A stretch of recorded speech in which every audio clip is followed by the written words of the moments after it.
오늘 성경 말씀, 우리 신약의 말씀 요한복음 2장 13절에서 25절까지 말씀을 보도록 하겠습니다. 요한복음 2장 13절에서 25절 앞에 화면에 나와 있으니까 우리 한 구절씩 서로 돌아가면서 읽어 가도록 하겠습니다. 제가 먼저 13절의 말씀 읽어 가도록 하겠습니다.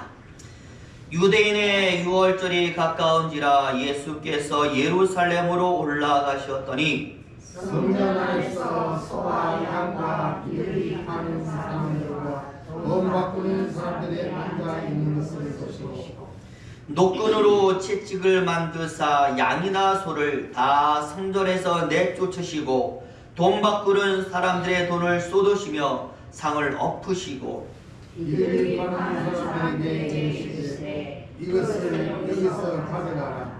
내 아버지의 집으로 장사하는 집을 만들지 말라 하시니 제자들이 성경 말씀에 주의 전을 사모하는 열심이 나를 삼키리라 한 것을 기억하더라. 이에 유대인들이 대답하여 예수께 말하기를 네가 이런 일을 행하니 무슨 소득을 우리에게 보이겠느냐. 예수께서 대답하여 이르시되 너희가 이 성전을 헐라 내가 사흘 동안에 일으키리라.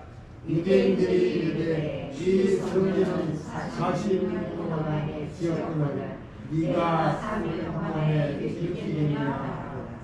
그러나 예수는 성전된 자기 육체를 가리켜 말씀하신 것이라. 죽은 자 가운데서 살아나신 후에야 제자들이 이 말씀하신 것을 기억하고 성령과 예수께서 하신 말씀을 기억하라. 6월절에 예수께서 예루살렘에 계시니 많은 사람이 그의 행하시는 표적을 보고 그의 이름을 믿었으나 예수는 그의 몸을 그들에게 끝까지 안내하시니 이런 신이 모든 사람을 아시니요. 우리 25절은 같이 읽습니다. 또 사람에 대하여 누구의 증언도 받으실 필요가 없었으니 이런 그가 친히 사람의 속에 있는 것을 아셨음이니라. 아멘. 우리 25절 말씀까지 쭉 읽어봤습니다. 오늘은 12월 네 번째 주일입니다. 우리 옆 사람과 한번 이렇게 인사하는데요. 사랑합니다. 축복합니다. 행복하시랍니다. 같이 한번 인사하도록 하겠습니다. 사랑합니다. 축복합니다. 행복하시기 바랍니다. 네, 저와 여러분들 이제 2024년 얼마 남지 않았습니다. 행복하게 연말 보내시고 그리고 연말을 잘 마무리하시기를 예수님의 이름으로 축원을 드립니다. 성경에 보면은 예수님의 비유의 말씀이 상당히 많이 나와 있습니다. 그 중에서 천국에 대한 설명을 예수님은 비유로 하신 부분이 굉장히 많이 있는데요. 한 번은 옆에 있는 어린아이를 보시면서 예수님이 이렇게 말씀을 하십니다. 천국은 이런 어린아이들의 것이다.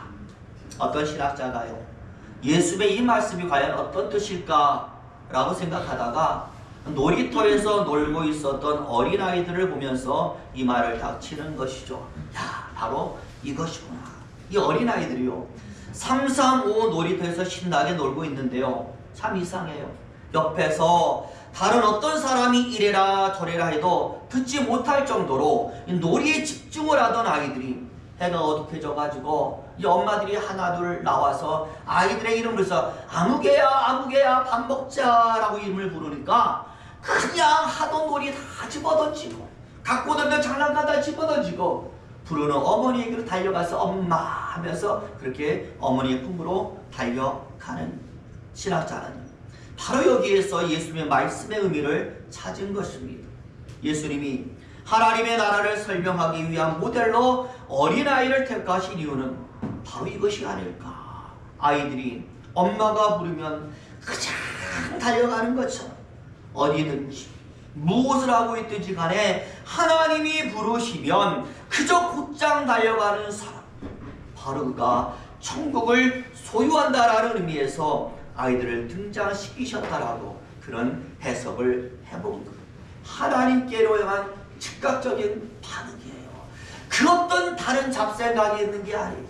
아이들은 엄마가 부르면 달라가고 엄마 아빠 하면 그냥 좋고 사랑스러워, 그리고 엄마 아빠 하면 그냥 거기에 기대.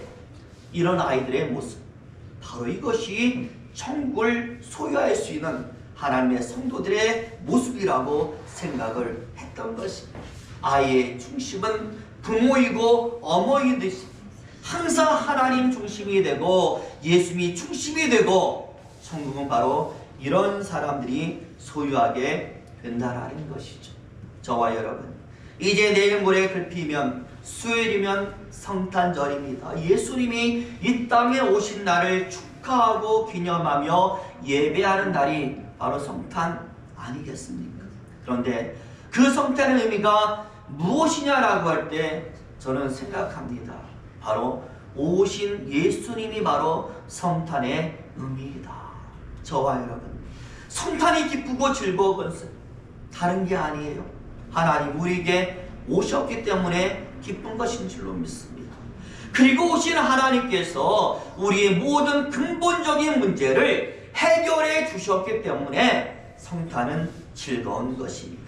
그렇기 때문에 성탄절을 맞는 우리에게도 가장 중요한 것은 바로 예수님, 바로 그분밖에 없는 줄로 믿습니다.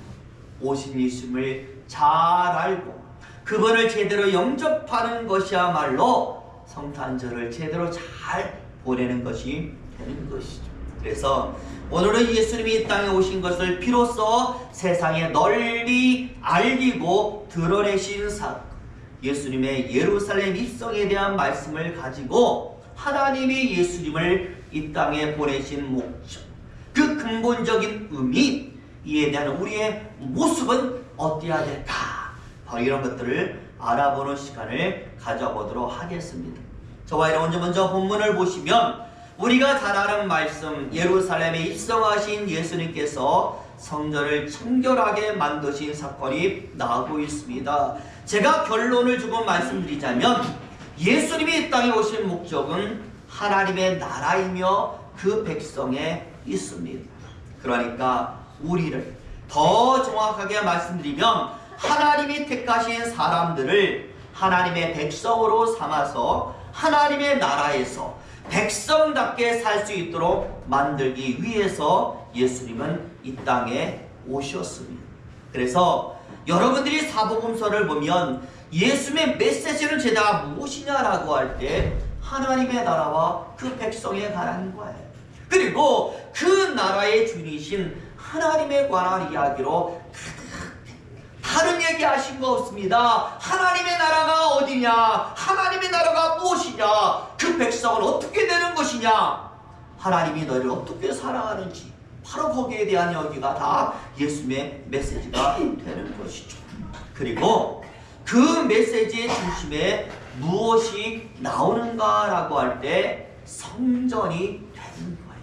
하나님이 계시는 성전, 예수님으로 인하여 앞으로 하나님의 백성이 된 성도들을 성전, 하나님의 집으로 하나님이 불러서 하나님의 나라를 미리 뭐하게 하며 경험하게 하시는 겁니다.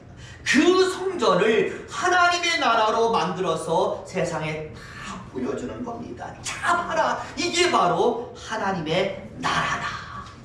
그러니 저와 여러분, 하나님의 나라를 미리 보여줄 성전이 얼마나 중요하고 대단한 곳입니다.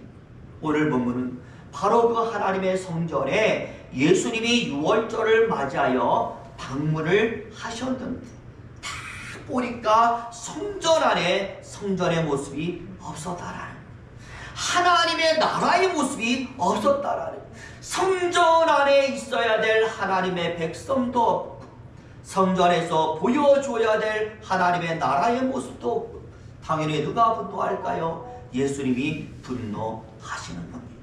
그리고는 성전이 이렇게 된 원인을 살펴보고는 그 원인을 제거하시는 것, 바로 이것이 오늘 성경 본문에 나오는 사건의 본질이 된, 괜히 엎은 게 아니에요. 성전은 하나님이 있어야 되는 것이고 하나님의 나라를 부려줘야 되는 것이고 하나님의 백성이 있어야 되는데 그 안에 있어야 될 게 하나도 안 보여요. 하나님의 나라도 없고 하나님의 백성도 없고, 그러다 보니 왜 성전이 이렇게 됐을까라고 보시다가 그 원인이 눈에 보이니까 그것을 다 없애버리는 것이 오늘 본문의 사건의 본질이 되는 것이죠. 굉장히 중요한 것을 여러분 오늘 우리에게 예수님은 알려주는 겁니다. 하나님의 성전을 성전답게 만들지 못하는 것들을 제거하는 것. 솔직히 여러분 구약도 그렇지만 성경 전체에서 하나님이 우리에게 요구하는 것이 무엇일까요? 저는 딱 하나라고 생각해요. 거룩입니다. 청결입니다. 그래서 예수님 말씀하죠. 하나님이 거룩하시니 너희도 거룩하라라고 예수님이 말씀을 하십니다. 우리가 어떻게 해야 거룩해지고 우리가 어떻게 해야 청결을 이룰 수 있어요? 저는 오늘 본문 말씀이 비결이 된다라고 생각합니다. 오늘 예수님처럼 우리로 하여금 하나님의 백성답게 만들지 못하도록 만들 것이 있다 하면 그것을 찾아서 어떻게 해요? 우리에게서 제거하면 우리도 어떻게 됩니까? 거룩해지는 것이죠. 오늘 예수님이 성전을 청결하게 만든 것처럼 우리를 거룩하게 만들지 못하는 것이 눈에 보이면 그것을 단호하게 버려버리는 것. 이게 바로 거룩해지는 비결이 되는 것이죠. 자, 그럼 오늘 예수님의 눈에 비친 성전의 모습은 어떠했는가? 오늘 보면 16절이 중요하니까 우리가 한번 찾아 읽어봅니다. 16절 보여주세요. 같이 읽습니다. 시작. 비둘기 파는 사람들에게 이르시되 이것을 여기서 가져가라. 내 아버지의 집으로 장사하는 집을 만들지 말라 하시니. 아멘. 여러분 그 부분에 나와 있죠. 내 아버지의 집으로 뭐하는 집? 장사하는 집을 만들지 말라. 그러니 예수님의 눈에 성전이 어떻게 비쳤느냐? 성전이 아니라 사람들이 장사하는 장사꾼의 집처럼 보이게 된 거예요. 이것을 쉬운 말로 바꾸면 우리의 일반 시장통과 성전이 똑같다라고 말씀을 하는 거예요. 자, 그럼 여러분 무엇이 하나님의 성전을 이렇게 만들었을까? 오늘 본문에 보니까 두 가지가 나옵니다. 하나는 성전에서 팔았던 재물 판매, 두 번째는 성전에서 행했던 환전. 그러니까 재물 판매와 환전이 성전을 이렇게 만들어 버립니다. 성전에서 뭘 팔아요? 물건을 팔았어요. 성전에서 무엇을 합니까? 돈을 바꾸어 줬다라는 거. 재물 판매는요, 아마 제가 이전에 한번 설교를 했기 때문에 아마 여러분 아실 거예요. 이스라엘 백성들이 성전에 와서 제사를 드리기 위해서는 무엇을 준비해 올까요? 제물을 본인이 준비해서 가지고 와야 돼요. 어디에서? 집에서부터 제물을 가지고 와야 돼요. 어린 양이라든지 소나 염소, 비둘기를 가져와야 되는데 여러분 이것들 가지고 올 때 어떻게 가져와야 합니까? 흠이 없이 가져와야 되거든요. 하나님께 바칠 때 흠이 보여서는 안 되는 거예요. 그러니 그 짐승을 가져오면서 흠이 없게 하기 위해서 얼마나 애지중지하면서 그 재물 짐승을 가지고 왔겠습니까? 이건 말이 쉬운 것이지 결코 쉽지. 버스가 있어요, 뭐가 있어요, 운송수단 없이 그저 걸어서 가지고 와야 되는데 결코 쉽지가 않은 것. 그래서 만든 것이 무엇인가? 백성들의 편리를 위해서 누가 대신? 제사장들이 대신 짐승을 길러주는 것. 그리고 성전 앞마당에서 적당한 값을 갖고 파는 것이었어. 그러니 처음에는요 굉장히 좋은 생각으로 시작을 한 것인데 시간이 지나면서 이게 변질이 되는 것이죠. 가만히 보니까 돈 버는데 굉장히 좋거든요. 돈을 버는 도구로 사용이 되는, 제사장들이 돈을 벌고 이윤을 추구하는 도구의 그러한 하나로 변질이 되었습니다. 그래서 아예 성전에다가 짐승 파는 곳을 팍 만들어 놓고 아예 짐승의 우리처럼 성전이 변해 버렸던 거예요. 그리고 두 번째로 환전은 제가 뭐라고 그랬습니까? 돈을 바꿔주는 것이라고 했죠. 우리 율법에 보면은요 이스라엘 사람들이 하나님 앞에 항상 내는 세금이 있습니다. 우리가 나라의 세금을 바치듯이 하나님의 백성이기 때문에 하나님께 바치는 세금이 있는데 그게 뭐냐면 성전세였어요. 성전세. 1년에 한 번 은 반세계, 그러니까 동전 한 입에 해당하는 세금을 하나님께 내는 거예요. 안 내면 안 되는. 대다수의 모든 성도들이 이것을 언제 내느냐? 명절 때 어디 와요? 어차피 성전에 오니까 성전에 올 때에 성전 제사 드리면서 바로 제사장들에게 성전세를 냈어요. 그런데요, 이스라엘 현지에 사는 유대인들은 괜찮아요. 왜? 그 사람들은 유대 돈을 쓰잖아요. 그러나 이방에 살다가, 외국에 살다가 절기가 되었을 때만 예루살렘 왔던 유대인들은 뭐가 없어요? 유대 돈이 없는 거예요. 그러니까 돈을 유대 돈으로 바꿔야 되는데 옛날에는 환전하는 장소가 많지가 않기 때문에 이게 만만치가 않았어요. 그래서 어디서 돈을 바꿔줘요? 어차피 성전에서 돈을 내니까 성전에서 돈을 환전해 줬다는 거예요. 그러니 여러분, 성전에 오면은 사람들이 예배드리는 소리, 성도의 기도 소리는 전혀 들리지 않고 어떤 소리만? 돈을 바꿔주는 소리. 짐승 파는 얼마예요? 마치 뭐와 똑같아. 우리 옛날에 우리 동대문 시장 가면은 사람들 호객하면서 골라 막 이 그런 소리만 하니까 이 도저히 예배 드릴 수 있는 환경이 아니었던 거예요. 저와 여러분, 성전이 하나님의 나라가 되는 방법은 예배 안에 있는 줄로 믿습니다. 하나님의 말씀 안에 있는 줄로 믿습니다. 하나님의 이름이 불려져야 되고 말씀이 귀에 들려져야 합니다.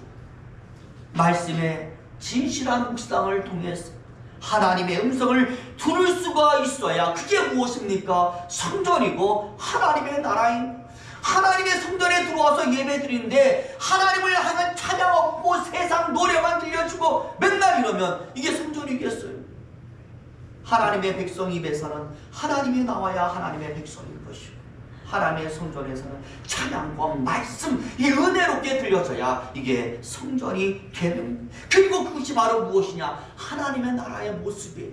하나님의 백성들이 모여가지고 오직 하나님만 보면서 하나님의 이름을 부르고 찬양하고 기뻐하는 게 하나님의 나라 모습이잖아요. 그것이 성전 안에 있어지고 그것을 세상에 보이면서 이게 바로 하나님의 나라다라고 보여질 때 이게 성전이 온전한 역할을 하는. 근데 그게 안 되니까 예수님이 분노하는, 그 어떤 세속적인 일도, 하나님의 이름으로 이득을 취하는 일도, 각종 이권도 성전 안에서 논의되어서는 안 되는 것입니다.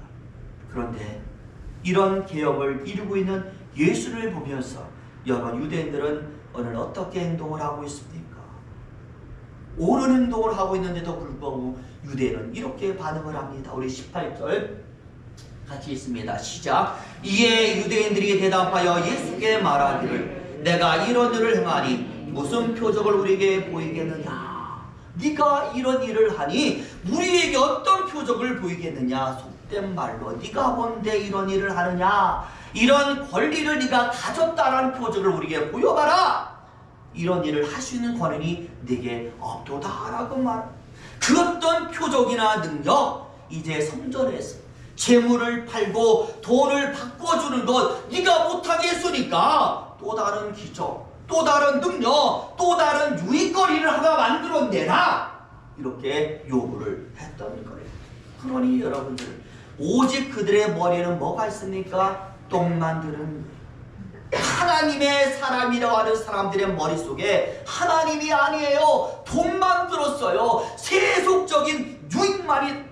그러니까 예수를 죽이는 것 아니겠습니까? 우리도 똑같아요. 하나님의 성전인데, 하나님의 성도인데 머릿속에 하나님이 안 들고 세속의 유익이 들어가 있으면, 예수께 유익이 없으면 당연히 버리게 되지 않겠습니까? 하나님의 백성의 머리에는 오직 예수만 들어가 있습니다. 결국 오늘 말씀의 목적, 예수의 대답이 그래서 19절에 나오는 겁니다. 우리 19절 같이 또 읽습니다. 시작. 예수께서 대답하여 가라사대 너희가 이 성전을 헐라 내가 사흘 동안에 일으키리라.